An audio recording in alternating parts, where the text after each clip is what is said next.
सुन, चुपचाप से अपनी टिकट मुझे दे दे। पर क्यों? निकाल टिकट, वरना तुझे चलती ट्रेन से फेंक दूंगा।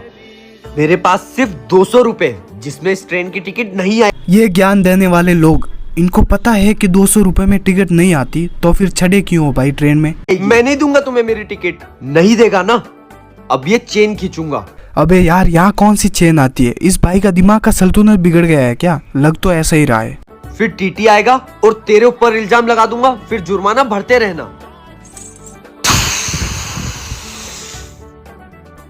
किसने खींची चेन? भाई लोगों, सच बता रहा हूँ, चेन खींचकर 5 सेकंड भी नहीं हुए और इतना जल्दी टीटी आ गया।